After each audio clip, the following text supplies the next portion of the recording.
Halo semuanya, selamat datang kembali di video analisa harian XAUUSD bersama Mandana, dan ini adalah analisa harian XAUUSD pada hari ini tanggal 4 November 2025 hari Selasa. Seperti biasa, jika kalian semua suka dengan videonya, jangan lupa like dulu videonya, subscribe bagi belum subscribe, hidupkan lonceng dan di-share ke yang lain. Oke. Untuk hari ini bagaimana? Untuk hari ini sebenarnya sih tidak banyak bisa saya harapkan sih dengan market seperti ini ya. Mungkin sekiranya kemarin ada yang nge-sell di kisaran area supply H1 di sini ya. Kalau ada yang nge-sell di area ini ya, selamat ya, kalian sudah dapat profit dua kali. Yang pertama di sini 320 pip, kemudian malamnya sekitar jam 11 dapat profit juga di sini. Kalau masih ada yang nahan sampai 439 ya. Intinya kalau kemarin ada yang nge-sell itu kalian dapat profit banyak lah ya. Oke, terus sekarang hari ini gimana? Apakah kita bisa masih lanjut sell atau masih tidak ada kejelasan ataupun kepastian? Nah, sebelum itu saya infokan sedikit ya, untuk di Discord sekarang di sini ada promo untuk di bulan November, yang dimana di sini bisa kalian baca sendiri ya, dimana kalian cukup bayar 10 bulan untuk berlangganan selama 1 tahun untuk di grup Discord. Jadi di grup Discord itu nanti akan ada yang namanya edukasi seminggu sekali ya. Kemarin edukasinya itu sudah ada tentang patahan candle, kemudian ada juga basic dari market structure, kemudian juga ada dari logika Fibonacci. Nanti kedepannya juga ada ya. Di sini webinar lah bahasanya, webinar edukasinya itu diadakan setiap seminggu sekali kalau bisa. Kemudian nanti ada hal yang baru juga, yaitu akan ada chat untuk bookmap ya, seperti yang sudah di sini. Ini ada bookmapnya di sini ya. Ini bookmapnya di sini. Jadi kalau sekiranya ada yang pengen juga tentang bookmap ataupun tentang footprint ya, khususnya di gold, bagi yang bayar di sini aja yang bisa dapat. Oke. Jadi di sini kalau ada yang mau langsung join aja ya, jadi silahkan langsung hubungi adminnya. Oke, dan ini berlaku selama November ya, kedepannya sih masih kurang tahu ya. Oke, untuk hari ini bagaimana? Untuk hari ini kalau dibilang kita masih bisa sell, jujur saya pribadi masih biasnya adalah sell ya. Dan kalau dibilang apakah ada update analisa terbaru, sebenarnya sih kalau boleh saya bilang nggak ada update analisa terbaru sih sebenarnya ya. Ini marketnya masih begini doang, tidak ada kejelasan juga, dan ini marketnya juga tidak memberikan kita pergerakan apapun ya. Kalau dilihat dari segi update fundamental, kemarin kita melihat ada yang namanya data manufacturing PMI. Apakah manufacturing PMI itu berpengaruh terhadap gold kemarin? Walaupun ini PMI-nya di bawah 48,7 ya. Ya, awalnya sih naik ya kan, di sini jam 11 tuh naik, kemudian akhirnya apa? Turun lagi. Makanya ini bisa dibilang bias untuk gold di sini, saya pribadi biasnya masih nge-sell sih sebenarnya dibandingkan untuk nge-buy ya sebenarnya. Untuk update dari fundamental yang lain untuk sekarang sih belum ada ya, belum ada update fundamental apapun dari masalah tarif, kemudian dari segi yang lainnya ini memang belum ada update sama sekali. Sebenarnya sih ya, kenapa di sini saya lebih prefer buat nge-sell di gold. Di sini saya akan melipir sedikit untuk di lawannya gold, yaitu indeks dolar ya. Indeks dolar sekarang ini sudah tercatat ada di angka 100 ya. Angkanya sudah ada di angka 100. Angka 100 ini adalah high tertinggi ya, memasuki kriteria area supply di sini yang ada di Agustus 2025. Kita bisa ngelihat indeks dolar itu konsekutif 4 kali win berturut-turut semenjak yang namanya FOMC kemarin ya, semenjak FOMC yang dimana The Fed bilang itu Desember, ataupun Jerome Powell bilang Desember itu tidak akan ada potong suku bunga, apalagi juga akan ada yang namanya quantitative tightening selesai gitu kan. Makanya ini bisa dibilang marketnya langsung ya, kemudian ditambah juga dengan yang namanya deals antara Amerika dan Cina, ini 4 hari berturut-turut indeks dolarnya naik. Sedangkan untuk gold sendiri dia mandek ya. Inilah yang saya sedikit agak bingung di sini. Goldnya ini mandek karena yang sudah saya beberkan kemarin ya, yang dimana faktor bullishnya adalah suku bunga turun, kemudian shutdown masih berlaku. Kemudian faktor bearishnya adalah di Desember kemungkinan tidak akan ada potong suku bunga, dan kemudian dari trade deals-nya di sini sudah mulai ada agreement. Ya ini ya dua sama gitu kan. Makanya kalau dibilang ini nggak jelas, arahnya ya nggak jelas. Jadi kalau cuma kalian berpatokan itu hanya di indeks dolar doang, itu kalian bakal salah sendiri ngelihatnya ya. Jadi kalau sekarang saya masih biasnya ya, kalau biasanya masih prefer untuk ngambil sell sih sebenarnya. Oke. Untuk update ini kalau boleh saya bilang nggak ada update apapun sih hari ini ya. Karena hari Senin kemarin kita ditutup doji ya. Dan ini juga masih intact dari segi perjalanan marketnya juga. Kalau dilihat dari segi indikator, stokastiknya ini memang kelihatannya nge-cross, hanya saja di sini tidak dia bergerak naik, justru diam di 20 dan 18 zona oversold. Ya. Dan sekali lagi untuk masalah support di daily itu ada di harga kayaknya ini ya. Lupa deh. Oh ya, 3970 ya. Kalau ada candle daily close di bawah 3970 hari ini mungkin, maka itu akan menjadi suatu trigger sell off yang kemungkinan bakal melanjutkan penurunannya sampai di London low di sini ya. Dengan kemarin sudah saya infokan berulang kali cocok loginya antara di tahun 2020 dan di tahun 2006 ya. Dari segi time frame H4 bagaimana? Dari segi time frame H4 kalau dilihat ini juga masih bertahan di area zona rising wedge-nya juga ya kan. Untuk masalah support sekarang memang sih di sini kita banyak banget ada menciptakan shadow ya. Di sini hari Senin kemarin kalau memang ini marketnya bisa bertahan dan stay ya. Kalau dilihat ini kan kita ngebuat suatu area structure minor support ya kan. Jadi kalau selama H4 dari versi line chart di sini bisa stay di bawah 3995 ya. Ya, dua inilah ya pokoknya. Ini dan ini. Nah, ini pokoknya secara H4 dia masih stay di bawah 3995 sampai 3998. Maka potensialnya ini marketnya bakal mengejar sampai bawah sampai di mungkin ini ya. Target sebenarnya H4 yang ada di 3973. Kemudian yang selanjutnya adalah di liquidity dan paling possible adalah dia ngebreak dari rising wedge-nya ya. Jadi untuk sekarang yang bisa saya lihat dari segi H4 ini ya, karena ini kan kita sudah ngebuat banyak candle H4 ya. Jadi selama H4 di sini bisa stay di bawah 3995 dan juga dari ini. Ya. Apakah kita bisa ambil sell hanya dengan seperti ini ya? Memang sih ini H4 lagi 1 jam tutup ya kan. Kalau memang H4-nya tutup seperti ini sekali lagi marketnya sedang berusaha keluar dari zona rising wedge-nya. Dan kalau dilihat rising wedge ini secara H4 akan break jika memang ini turun ya. Bisa di 4 jam berikutnya atau di 4 jam lagi 2 kali ya. Antara 4 jam atau nggak lagi 8 jam. Kalau memang ini marketnya turun ya. Turun memang stay di bawah ini, kemudian dia turun melewati rising wedge-nya antara H4 next candle atau lagi 2 candlenya. Ya maksimum sampai 3 candle lah ya. Berarti maksimum jika memang dia turun adalah nanti malam sekitaran jam 7 ya, sekitaran jam 7.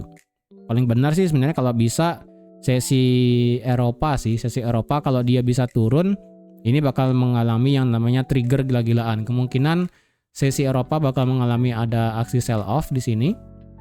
Ya, di 3962 nih bakal kena, ini juga kena, ini shadow-shadow di bawah ini bakal dihabisin semua sih. Ya. Tapi tentu aja kita perlu yang namanya keluar dari zona rising wedge ini dulu. Rising wedge ini keluar sama kayak kemarin ya kan. Dan H4 juga tutup di bawah 3970. Nanti kalian ambil retestnya. Targetnya sampai mana? Sampai London low di sini di 3886 atau nggak kalian mau cari bagian atas dulu dari area resistannya di sini ya di 3895 sampai 3871 juga boleh. Kalau melebihi itu bagaimana? Kalau misalnya memang melebihi itu maka otomatis secara daily kita bakal melihat yang namanya break of structure. Ya, ingat dari segi daily kita masih ngebuat yang namanya bearish structure. Ini adalah low, ini adalah high, ini adalah low, dan ini potensial adalah lower high-nya. Ya. Dan secara Fibonacci memang kita Fibonacci-nya kita sudah kena 50%. Ya hampir 61,8 lah, tapi ini ya 50% kena ya. Jadi kalau memang ini marketnya nanti break di bawah, berarti London low di sini otomatis bakal berubah menjadi break of structure dari segi daily ya. Oke, kemudian dari segi H4 bagaimana? Dari segi H4 kalau kalian paksa banget ngelihat struktur H4 sekarang adalah bullish sebenarnya. Ya, kenapa? Karena ini adalah low, ini adalah high, ini adalah low, ini adalah high. Jadi struktur sekarang majornya dari H4 ini adalah higher low, ini adalah higher high. Jadi selama ini low dan high-nya ini tidak di break, ini pergerakannya masih pergerakan naik. Itu kalau kalian mau melihat maksa ya. Kalau kalian mau biasnya untuk bearish ya berarti ini dia high, ini low, ini high. Untuk sekarang adalah kalau dia break di bawah 3917, maka otomatis H4 akan berubah menjadi change of character. Ya, dia juga break dari rising wedge-nya, dan ini bisa lanjut untuk meluncur ke bawah. Sampai mana? Ya, secara daily kalian bisa tarik untuk Fibonacci extension ya, dari sini sampai sini. Maka didapatlah 3842 selaku 1272, dan kalian bisa lihat sendiri di sebelah kiri di sini ada yang namanya liquidity. Jadi kalau memang dia turun ngejar 1272 berarti maksimum dia bisa turun sampai 3821. Ya. Ini kemungkinannya bisa di sweep nih dua nih. Nah, ya, nih dua nih. Ini dan ini. Dari 3838 dan 3820 ya. Ya, mepet lah dengan 3842. Jadi kalau dia bisa tembus ya tembus juga bisa sampai bawah. Oke. Kalau kalian mau paksa sell di sini ya sebenarnya kalau kalian paksa sell sih bisa-bisa aja ya. Lagi ini kalau memang H4 masih stay di bawah ini bisa buat sell sebenarnya. Saya pribadi sih ada niatan buat ambil swing sell sih, cuman kayaknya kemarin saya agak telat sih ngambil swing sell ya. Kalau dibilang di sini apakah ada pola tertentu? Mungkin tidak begitu kelihatan ya. Mungkin kalau pakai H8 kayaknya ini kelihatan sih, atau mungkin H6 di MT5 ya. Mungkin ini lebih kayak pola maksa double top sih. Ya, pola maksa double top dengan target ya sampai sini berarti. Ya, 3 berapa nih? 3915. Ya. Jadi kalau kalian mau ada yang high risk buat sell, memang kalau dia masih bertahan di atas 3970 tapi dia break di bawah ini, mungkin nanti dapat retest ya kan. Nanti kalian bisa sell target sampai sini, atau enggak kalau kalian mau cari aman adalah tunggu dia break di bawah 70, 73 atau mungkin dari keluar dari rising wedge-nya nanti kalian bisa sell juga. Kalau kalian mau tunggu di H1 ya, untuk dari segi H1 sih sebenarnya di sini masih sama ya di 3960. Jadi kombonya adalah semua turun di bawah, nanti tunggu retest, nanti kalian bisa sell sampai sini untuk menyapu liquidity di sini ya, sampai di 3915. Ini di M15 sih potensial ngebuat liquidity baru nih.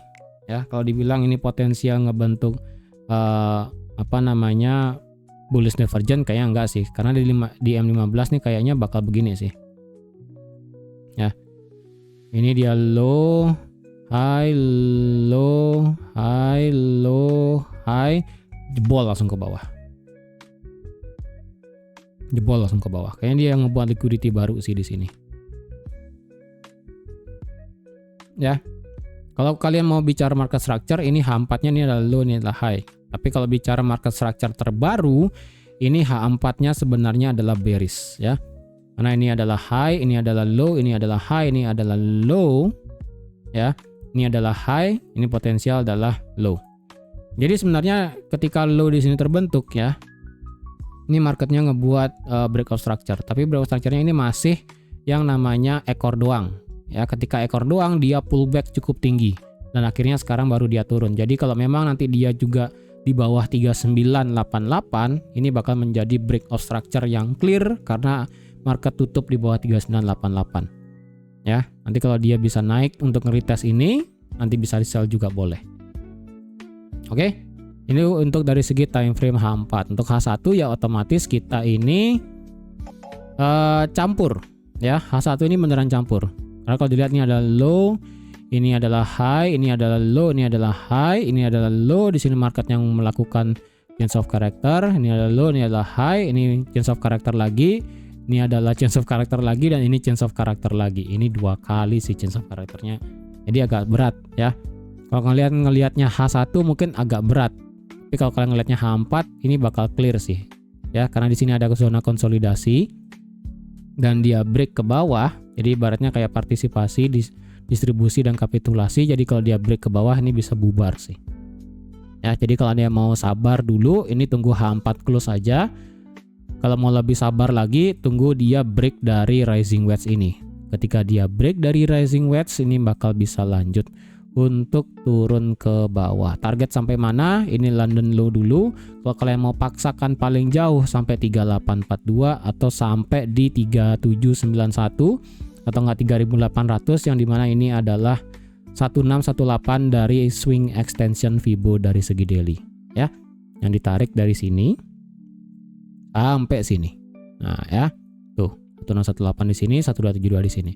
Kalau versi pendeknya bagaimana? Kalau versi pendek ya karena H4 swingnya itu dari sini, jadi dari sini dan ke sini, maka 1272 dan 1618 di 3834 dan 3842 ini mepet. Jadi ini bisa menjadi area TP yang paling possible. Kalau kalian nggak mau yang namanya menunggu market terlalu lama, karena kalau ini dia kena ini, kemudian kemungkinan bisa untuk nge-spike naik untuk retest, bisa ya. Jadi kalau kalian mau clearkan semua dulu mungkin kisaran ini, tapi kalau misalnya nanti marketnya momentumnya kenceng ya, ini kalian bisa lihat juga ini 200% mepet dengan 1618 ya, bisa sampai sini. Jadi terserah kalian mau targetkan sampai sini, London low juga boleh ya, London low di sini boleh, atau nggak sampai sini selesai semua juga boleh.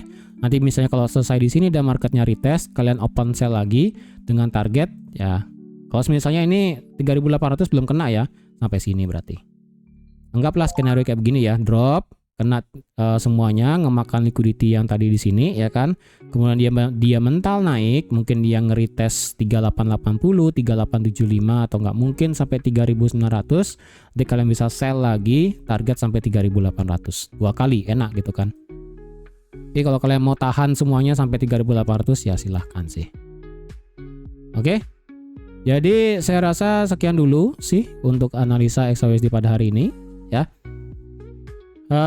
Kalau dibilang biasanya untuk nge-buy, jujur sekarang saya tidak pengen buat nge-buy sama sekali. Justru saya niatnya buat nge-sell ya. Mungkin saya akan ada swing sell kalau semisalnya ini memang marketnya itu break di bawah kenceng sih. Tapi kalau kalian kemarin ada yang swing sell ya, ada yang ngambil swing sell kemarin di sini, pada saat video saya buat kemarin di sini di kisaran mana kemarin ya, di sini ya, kisaran 4002, kalian mau jadikan ini sebagai swing sell ya, sekarang sih sudah dapat profit, cuman profitnya masih sedikit karena kan kemarin saya udah bilang kalau ada yang swing sell stop loss wajib di atas 4060. Terserah kalau mau taruhnya di 70, mau di 75, angka cantik terserah. Yang penting di sana stop loss ya. Untuk take profit karena ini targetnya saya masih sama di 3800 ya. Di sini kalian bisa lihat ke bawah itu dari 4000 adalah 2000, kemudian di atas stop lossnya hanya 600 pip. Jadi secara risk reward ratio kemarin dengan saya bikin analisa ya jam 10 itu, ini risk reward rasionya 2,9 sebenarnya. Tapi karena ini stop lossnya gede banget 700 pip ya kan, tapi take profitnya ini adalah 2000. Ini sebenarnya memang tidak tidak semua orang bisa, tapi kalau kalian ada yang swing sell kemarin mungkin kalian bisa tahan, mungkin nanti kalian bisa tambah sell lagi kayaknya nanti jika skenario-nya benar seperti ini. Oke. Jadi sekian dulu untuk analisa XAUSD pada hari ini. Terima kasih sudah menonton video sampai habis. Terima kasih juga sudah like, share, dan subscribe seperti biasa. Dan kalau ada yang ingin masuk grup Discord dengan mendapatkan promo ini, bisa langsung hubungi admin di WhatsApp. Oke? Jadi sekian dulu dan sampai jumpa lagi di analisa harian XAUSD selanjutnya. Bye-bye.